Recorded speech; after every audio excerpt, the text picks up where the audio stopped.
US assassinates top Iranian general by Learn With News, Level 3.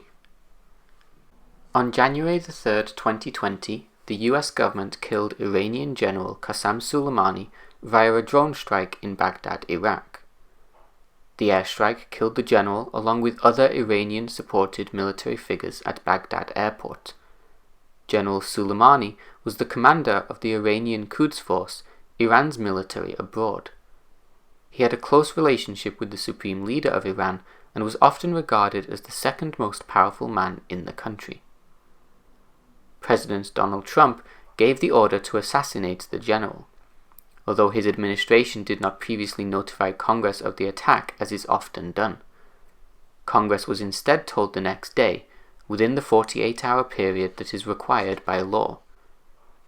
The attack came after the US's last two presidents, President Obama and President Bush, both rejected the move during their presidencies. They thought it to be too risky. Tensions have been steadily growing between Iran and the US. There have been several attacks on US bases in Iraq, including a rocket attack where a US contractor civilian died. The US believes Iran was responsible for these attacks. Donald Trump said the general was plotting imminent and sinister attacks on American diplomats and military personnel. However, there have been questions over whether the evidence for these attacks actually exists. Journalists in the US have called for any evidence to be made public. President Hassan Rouhani has said, "Iran and the other free nations of the region will take revenge for this gruesome crime from criminal America." He added, "They are determined to stand against America's bullying." Iran and other countries, including US allies, are appalled and angered by the general's death.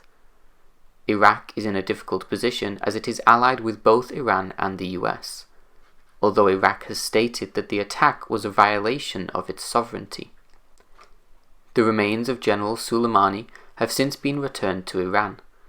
His return was greeted by hundreds of thousands of mourners who took to the streets, many beating their chests and chanting "Death to America."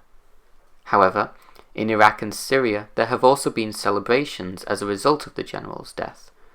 The general was instrumental in helping the president of Syria to oppress citizens of the country. Many people believe the general's death could result in war.